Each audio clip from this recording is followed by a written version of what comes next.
Hi, How God Works listeners.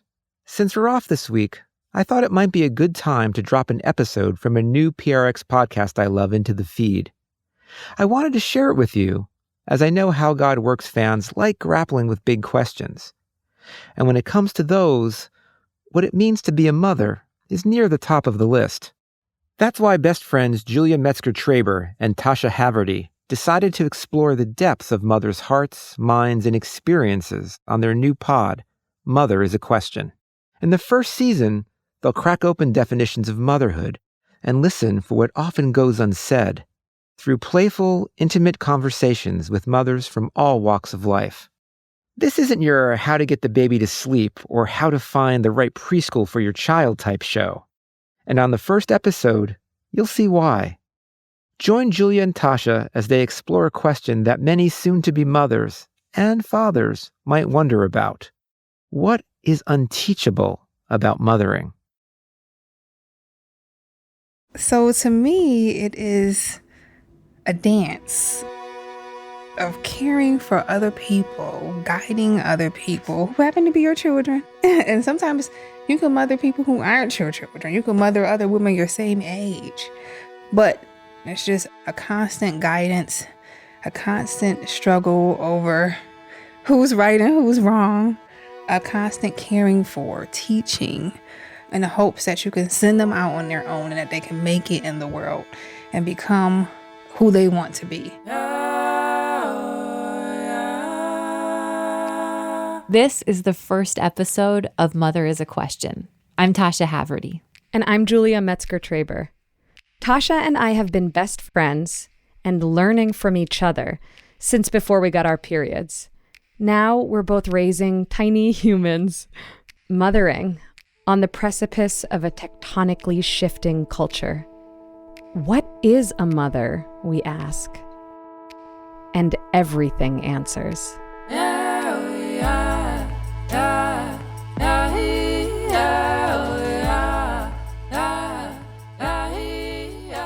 Jules, I remember when I was pregnant, I found myself wanting to do research. I wanted to be ready for everything.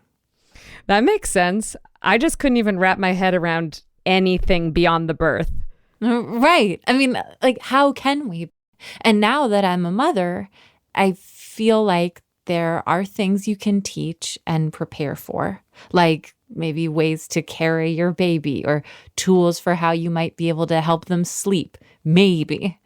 And then there's all the things that might be universal, but there is really no preparation for. And anyone who mothers will have to face and move through some kind of real pain, whether it's giving birth or seeing your children suffer or maybe being separated from them.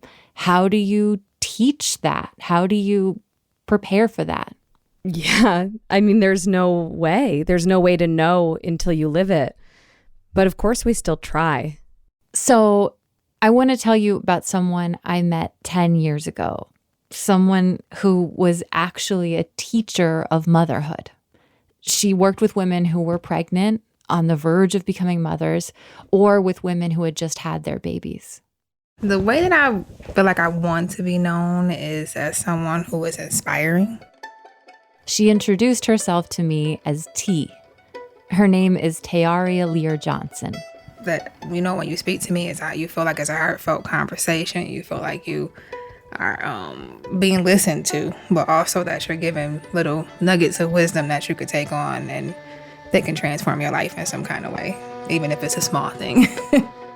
The day we met 10 years ago, I only got to talk to T for 15 minutes. And honestly, most of her wisdom didn't really feel of use to me at the time. I wasn't a mother and had no real plans to be one. But for reasons that we'll get into, that conversation, though so brief, has haunted me. I've thought about it so many times through the years and all the things I wish I'd been able to ask T, especially now that I'm a mother. So this past August, I found her again. It turns out T now lives about 6 hours from me outside Buffalo, New York. So I drove to meet her. She invited me into her apartment, and I started by asking her to describe herself. I'm this brown girl with this curly hair, long nails, bright smile, and warm eyes. That was really good. Well, I don't know. I don't know. The first word that comes to mind is scared. Even though I want to be inspiring, I'm the scary little person. You're scared? Most times, yeah. Really? Like as you walk through the world? Yeah. Like scared I'm not going to make it. Scared I'm not going to make my mom proud. Or scared that I'm going to let my kids down. Or, scared that I'm not going to be able to provide. Can you tell me about the classes in mothering that you taught? Yes. So the classes were a 6-week prenatal class. I think what was the most interesting about the classes was the emotional aspect of it. It wasn't just, at month 1, you should feel this, or month 2, this is what's happening with your baby. It was a check-in with what's going on with you. How do you feel about being a parent? Is this your first time being a parent? Things like that.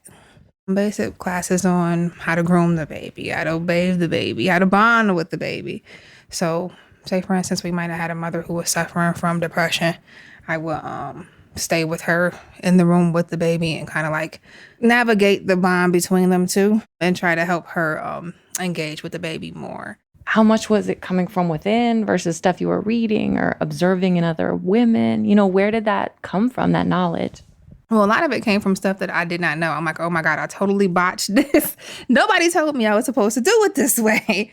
Like with my daughter, when I fed her the stuff that I liked. Oh, I like sweet potatoes. I'm going to give her sweet potatoes. Then when she didn't eat the carrots, I gave her the sweet stuff first. So first it was intrigued about, oh my goodness, what else didn't I know? And what can I learn now so that I help other people do it in a way that is better for the baby? And then some of it was just stuff that I was missing that I wanted to be able to teach my children when they had their children. When T says it was stuff that she was missing, she means missing in the deepest way you can imagine. Because when I met T, she was trying desperately to hold on to her motherhood. She was teaching these classes inside of a maximum security prison. And it wasn't just her students that were incarcerated there. She was living out a 17-year sentence. And that gets me to one of the big reasons our conversation has haunted me and why it felt so unsatisfying. I was there as a journalist reporting on the Bedford Hills Prison Nursery, which was the first prison nursery in the country and serves as a model for the way to keep a select group of moms with their babies in prison, at least for a year. But it also had some questionable practices I was looking into. Anyway, at the end of this visit to Bedford Hills Prison, the media relations guy from the Department of Corrections brought me to this room where T was sitting. Okay. Well, can you introduce yourself?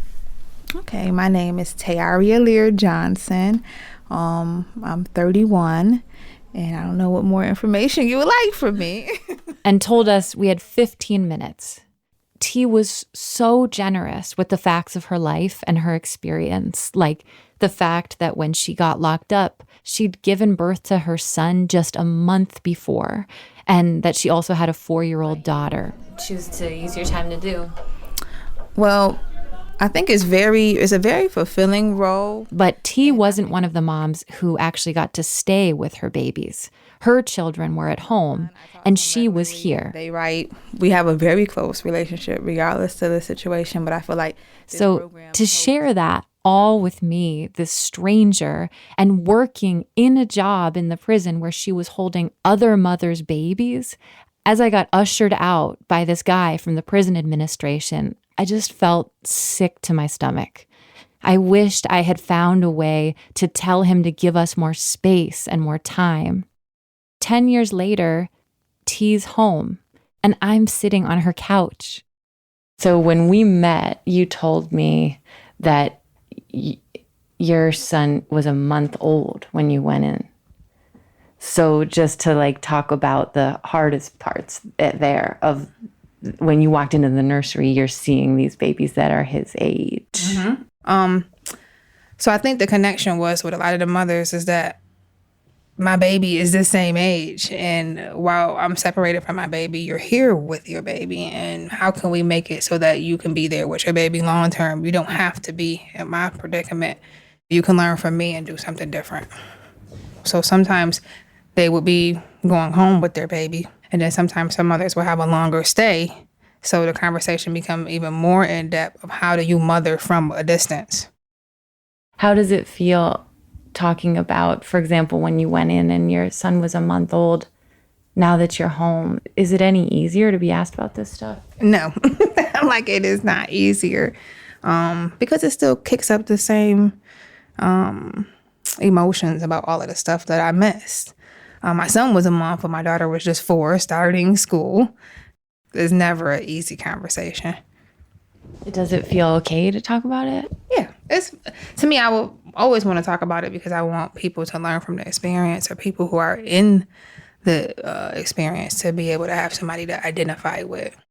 When T got sent away, the first prison she went to was not Bedford Hills, the prison with the nursery. She got transferred there a little later. So at that point, even trying to keep her son with her wasn't an option. But by the time I met T, 8 years into her sentence, she told me that getting to teach and be part of the prison nursery program had actually saved her life. What about you was it that was called to be a teacher in that way? Like, what was it about you that felt like, yeah, this is what I want to do? So who thinks of a nursery inside of a prison? But the college office was right next door. And so one day I was walking to go to the college office, and I actually peeked in there and I seen the swing that I had for my own son.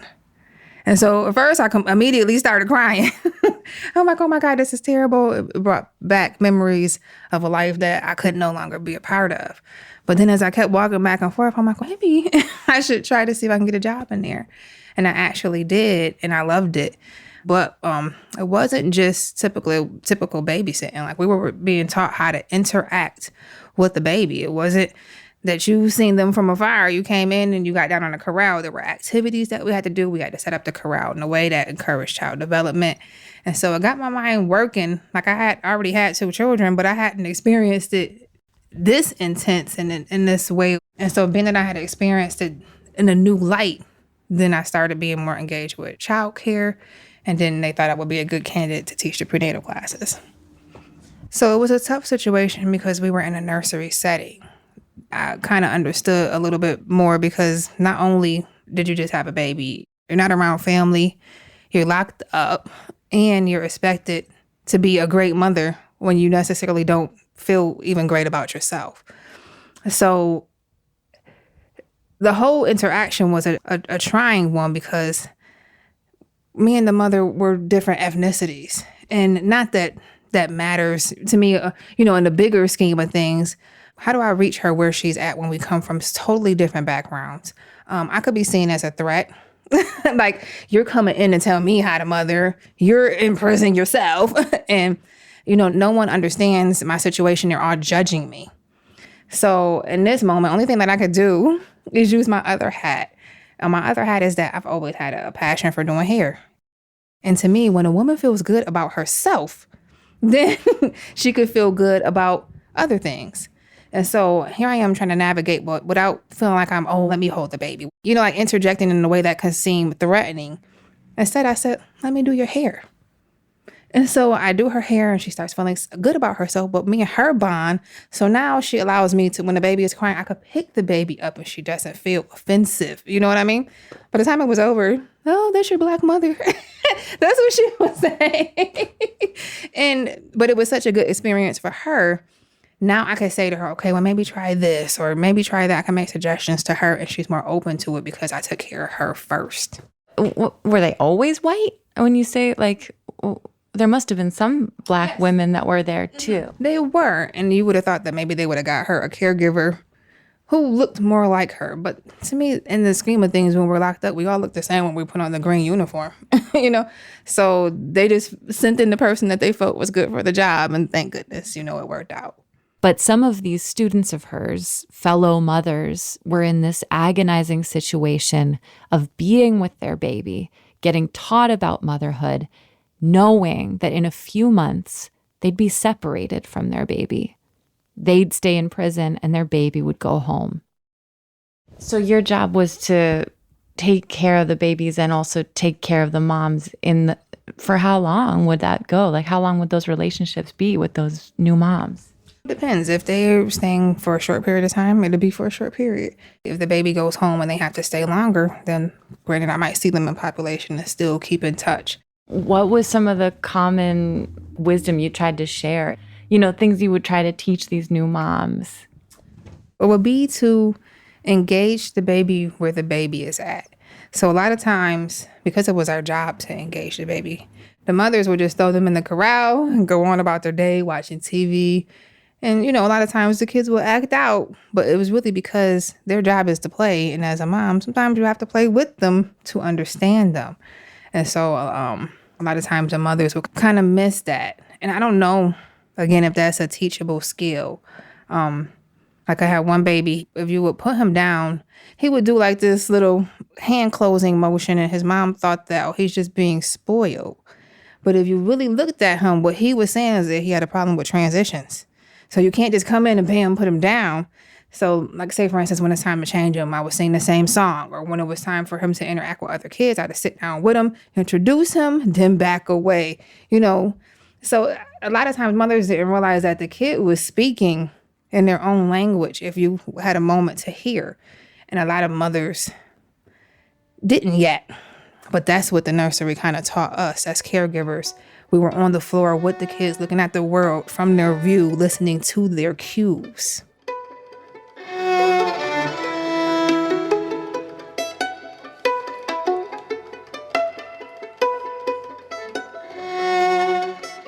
So you're teaching these classes, you're supporting these moms, and then meanwhile, you're figuring out how to mother from inside. So those first, moments and days, how did you keep your feet on the ground, as a mother when you first got in and you knew you were going to be apart from your kids? I barely kept my feet on the ground. I was breastfeeding my son at the time. So any mother knows when you get that milk is a constant reminder of, oh my God, I'm not able to feed my child. I fell into a complete depression, wasn't coming out of my cell, didn't want to do anything. And I think at one point it's like, okay, T, you're still here, you're resisting, so you have to figure out a way to carve out some type of existence. And it wasn't until I got upstate. And then I'm like, oh, they have a nursery? I feel like that nursery is kind of what saved my life and got me to realizing like you still have a life, you could still mother, you could still help others. So it's like almost going right into the pain is what got you through the pain. That's exactly what it was. And I'm happy that I didn't run from it, because when I sing the swing, I could have completely sheltered myself from the pain at the moment. And I feel like I was drawn to it. Like, no, okay, you cry. Okay. And then now what? What can you do now? Or you cried and you didn't die. You're still alive. So go towards it and see what will come of it, because staying in a cell isn't going to work. So why not come here and do something that's productive? And that kind of like moving through the pain instead of walking around it. I've been wondering about your birth of your son, because you must have known by then you were going. Can I ask you about that? To me, in that moment, I feel like I just had to keep going. I feel like everything that could have went wrong. Like I was staying with a cousin, and because this case happened, like that relationship kind of dissolved, and then I had to go get an apartment, and I'm not gonna get an apartment knowing that I'm not gonna be here long.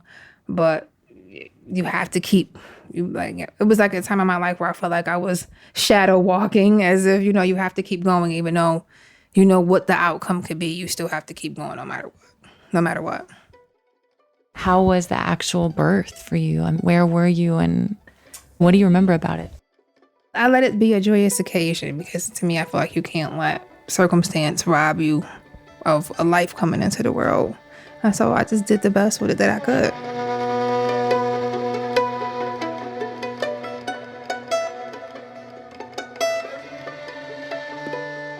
So you go in and you have a 4-year-old and a newborn. Can you talk to me about how you mothered while you were incarcerated and maybe how that evolved? So I was incarcerated for a long time.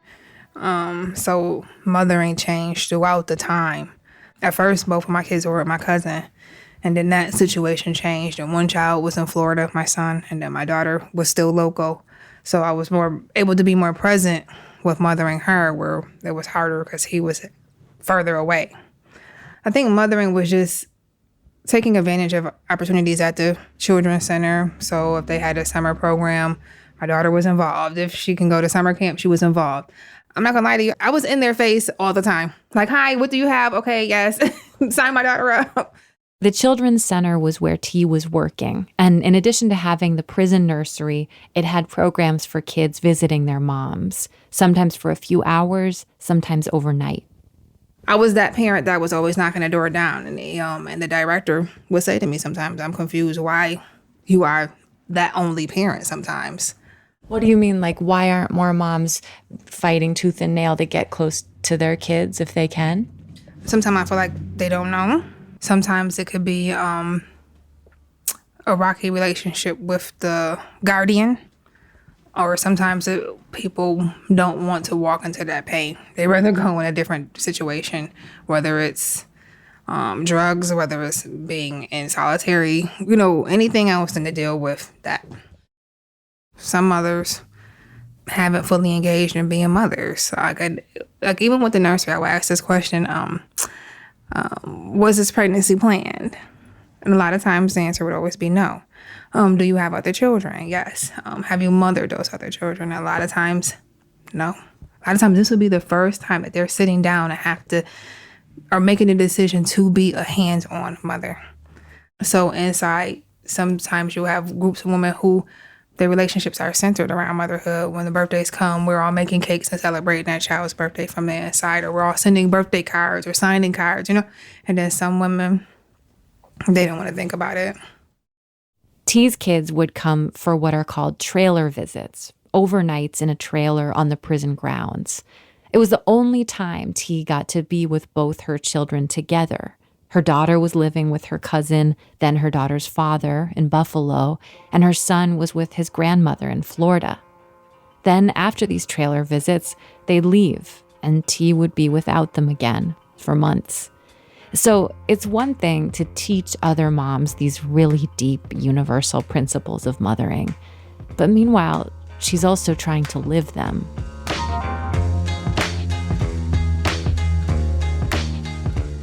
Can you remember any moments with your kids where all of a sudden one of those lessons that you're teaching to other moms comes home for you when you're on a trailer visit or something? So my daughter would come up because she's local for trailer visits regularly, or she'll come up for the summer program, or she'll come up for any events, Christmas, where my son was further in Florida, so his grandmother will only let him come up once a year. So when I get both kids on a trailer who are used to having their mother kind of separate, it was chaos. Like they were at each other's throats, and they're little, and I'm like, how do I manage all of this? But other mothers are going through it too. So I think the more at that time, it became more about activities outside, other mothers mothering, them seeing us in a more communal aspect, because on a visit, they don't get that. I remember my daughter, the first thing that she thought when she came up to the trailer was, why didn't you tell me you live by the park? Because there's a playground out there. She didn't even see the gates. That was all disappeared for her. And so it was just a moment of seeing her mother with other people, able to converse and talk freely, not at a table, not something that's so officer is there, don't do this, don't do that. So to me, it was a whole different environment. And at that point, you were just learning as you go. Which is true of everyone, I guess. I'm learning more and more. You are just making it up as you go. You had instincts that you knew how to listen to. To me, I just think I took advantage of the vulnerability of the situation. I feel like during prenatal class, that was my main in. You're pregnant, you're in prison, you're vulnerable. And vulnerable as in ripe to maybe see something from a different perspective or to break down any barrier that you might have up. Because when you're in such a hard place, it's only, to me, typically 2 ways you're going to be. Either you're going to be callous and hard or you're going to let your guard down. And I think I was in that moment where I wasn't guarded. I just was more vulnerable and wanted to learn how to do it right, be a better person. Why do you think that was the road you took? Because I seen other roads and they weren't pretty. I hate to be that way, but before I got incarcerated, I wasn't a bad person. I wasn't in the streets. I wasn't a troublemaker. I'd never been in trouble before. And so when I got there, I'm in this new place, all I could do was just sit and watch, like, what's going on here? And, oh, don't go down there. Oh, don't talk to her. You know what I mean? I learned really quick what I didn't want to do. Then when I heard about college program in the nursery, I made a very conscious decision. Okay, this is what I want to do, because to deteriorate, to, become a bad person in a bad situation wasn't an option for me. Not as a mother. Nope. Through all that, how did you understand your identity as a mom? Like, how did you stay connected to it, even when the system is trying to separate you from it? Because I felt like that was, at that moment, the crux of who I was. I hadn't become a college graduate yet. I hadn't become a homeowner yet.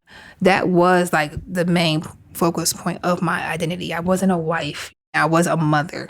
That's who I was before I got locked up. That's who I am now. I feel like that's who I will always be. And I wouldn't let the system take that away. What were you most afraid of at that time? Where were the darkest thoughts or the darkest fears around motherhood for you? That you would get home and that your children would hate you, or that they were starting to hate you right now, or that they're calling someone else mom. And that, how you see yourself is not how they see you in their lives. So I think that was my constant biggest fear. I'm going to get home and they're going to hate me, or they're going to think that I don't love them, or they're going to judge me. T got out at the end of 2018. She left prison with a college degree she earned inside, and she graduated valedictorian. I can never explain what it's like to come home. I feel like they should have some type of medical term for it, because it's literally overload. I don't think I've ever had a feeling like that in my life where I felt like I was going to burst. I didn't understand the value of money. So looking at apartments and rents, it was like, how am I supposed to pay for this? I didn't have a job yet. It was just complete, I don't understand what's happening in my life, honestly. And then within the 30 days, the situation with my girlfriend fell through. I told parole that I was staying somewhere else, and it was like, you have 10 days to figure it out or we're going to put you in a shelter. Of course, I'm looking at apartments and they're doing background checks. I ended up filling it out for the apartment, and I did not check that I had been locked up before. And the lady came back to me. She was a property manager, and she was like, you know what? Everybody deserves a second chance. She gave me the apartment. My grandparents paid 3 months in advance because I didn't have a work history. I ended up getting a job. And I can't even tell you how it all came together, but it came together. And my kids moved in, and we made it.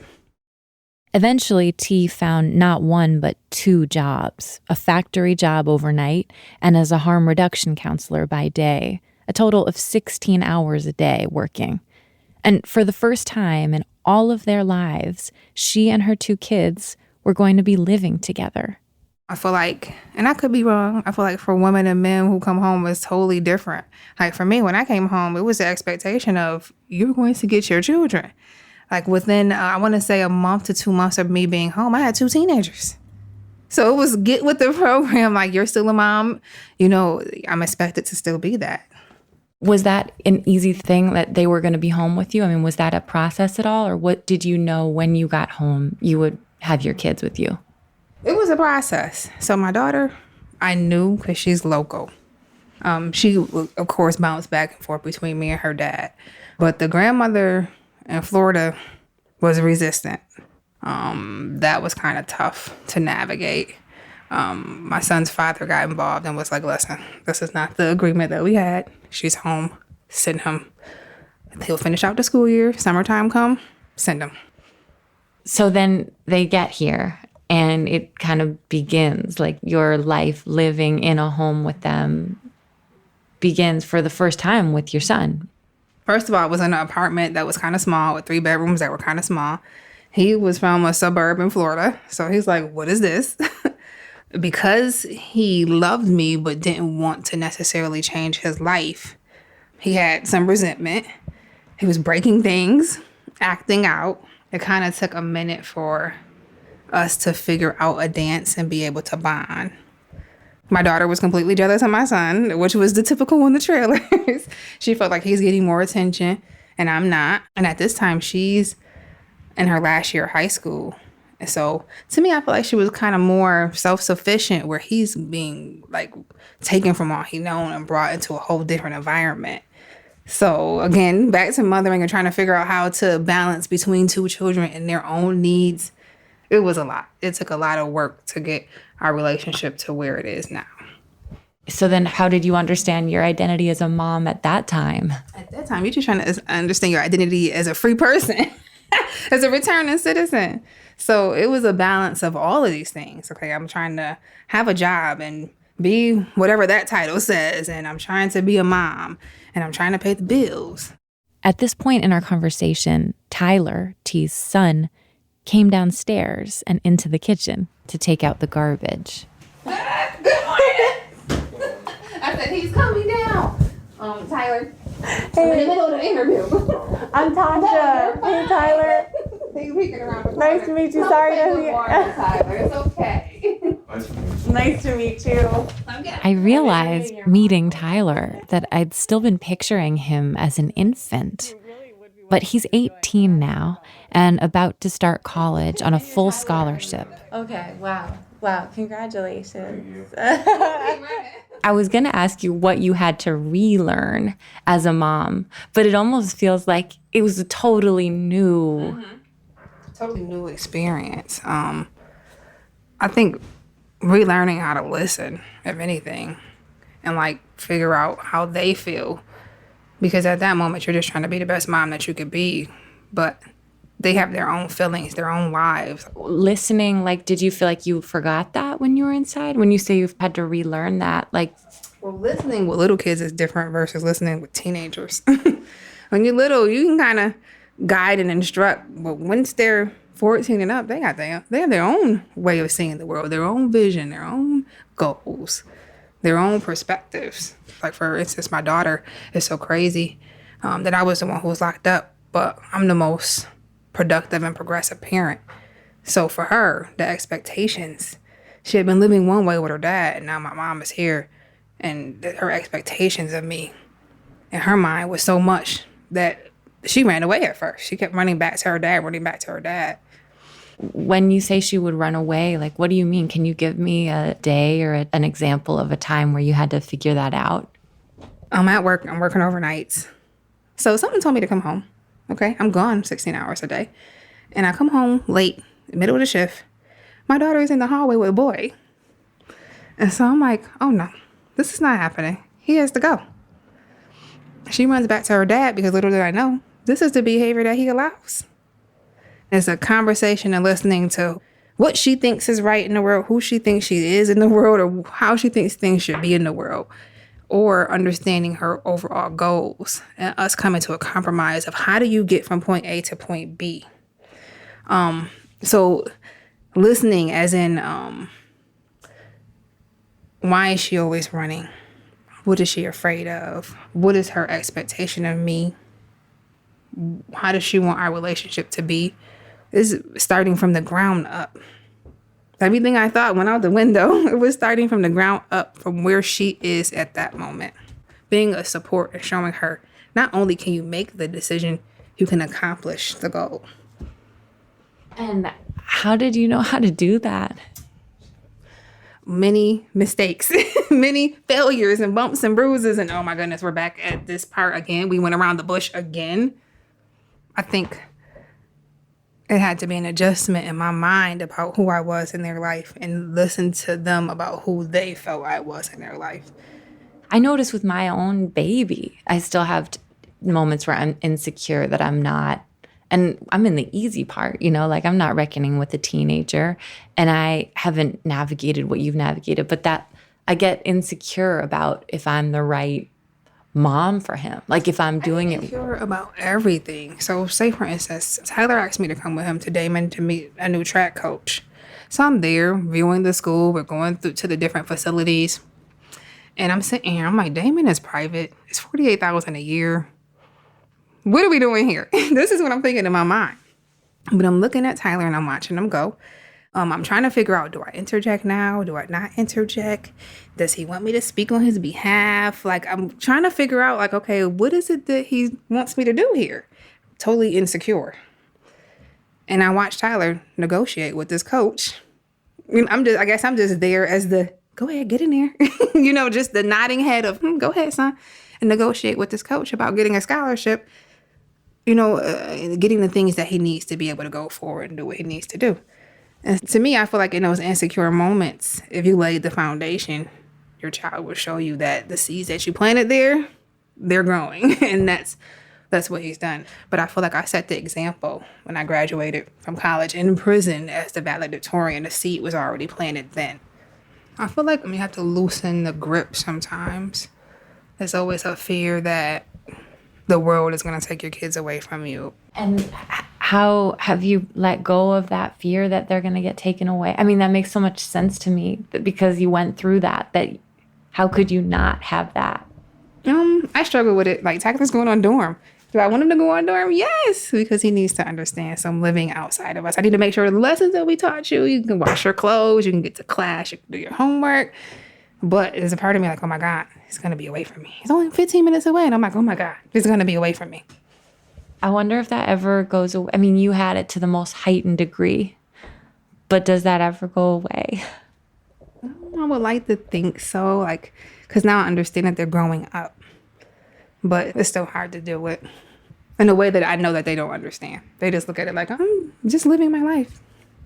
I think something I'm struggling with right now as a mom myself is I feel like it opened up all this joy and love.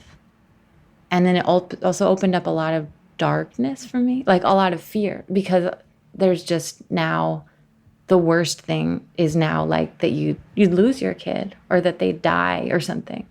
And I sometimes struggle with how to live in that, like how to live in that light and dark. It's difficult. So the other night, Tyler worked till midnight and then he decided he wanted to go out. I'm like, well, what time are you thinking about coming in? 4 a.m. No, 3. This is my mom negotiating at all times.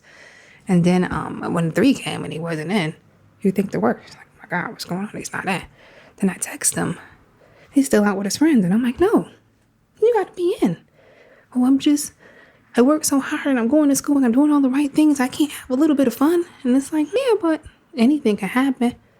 But I get it. I'm your only son and you want to protect me. But as a mom, we think you don't have to be doing anything wrong.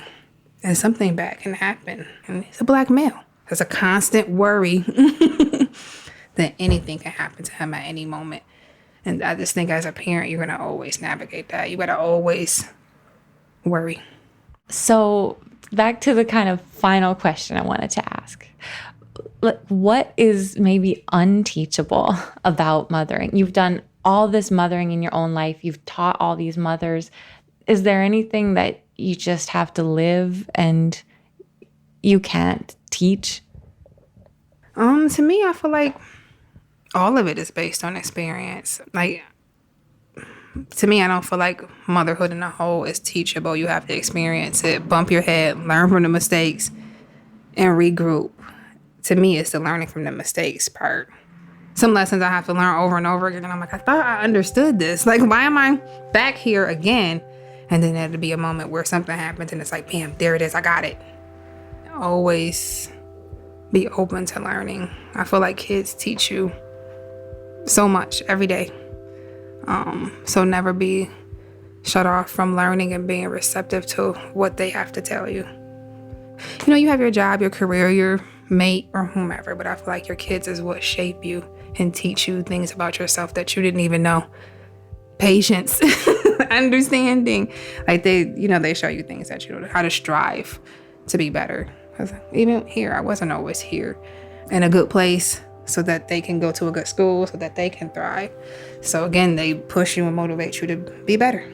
Whether it's circumventing whatever so that you could figure out a way to get more, be more, so they can have access to more. This fall, T started an MBA program. She also does hair from her home, and she says she's still teaching mothering, whether it's to her cousins who are having babies now or the women whose hair she does. She talks to them about child development, object permanence, Lamaze, and most of all, how to listen to yourself, which she says really only you can teach yourself as a mother.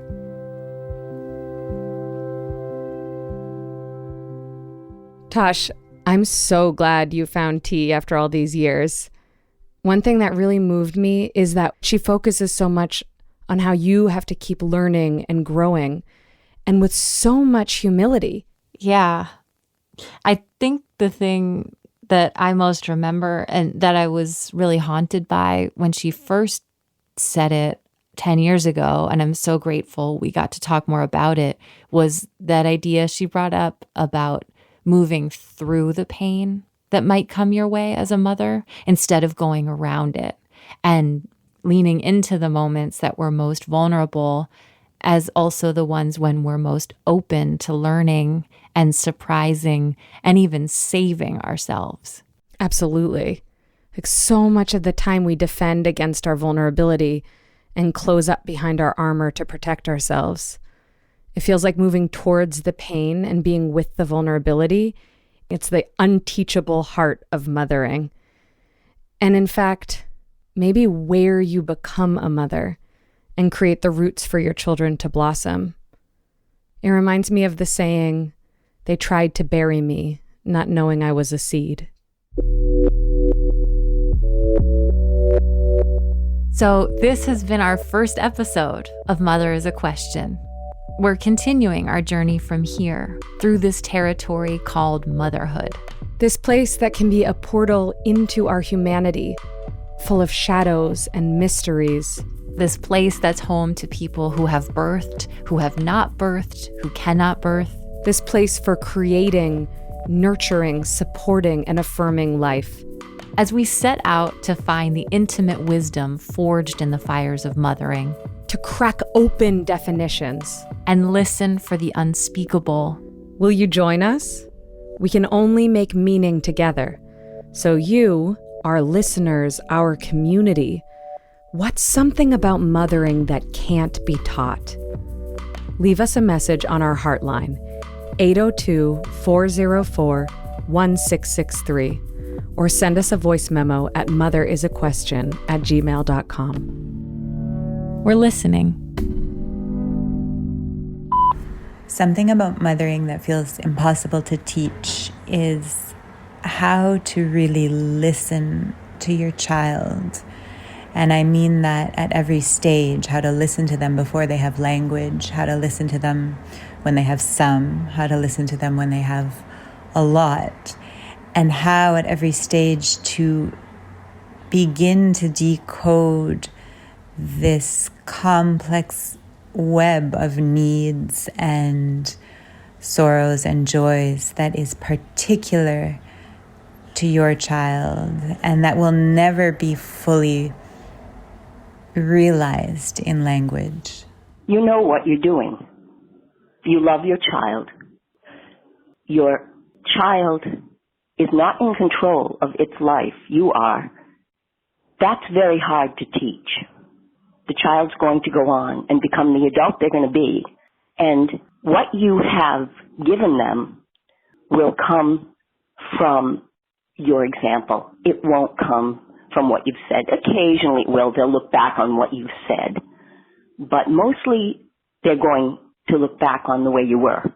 What did you do, not what did you say? Hi, Julia and Tasha. This is Rita.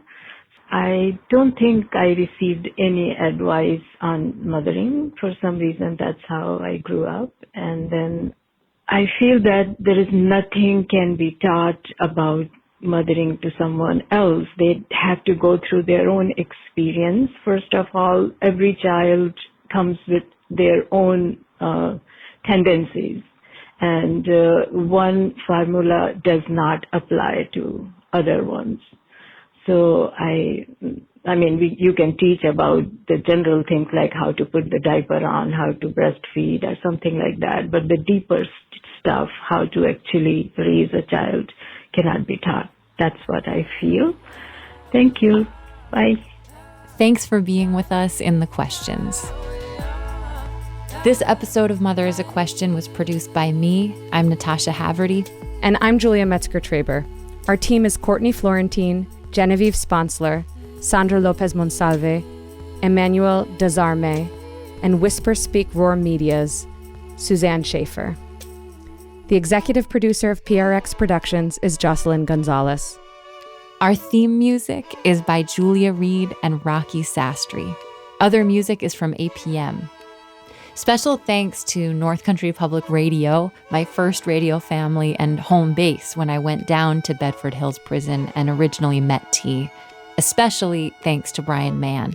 If you want to hear the story I did about T in 2013, it's on my website, natashahaverty.com. Mother is a Question is part of the Big Questions project at PRX Productions and is supported by the John Templeton Foundation.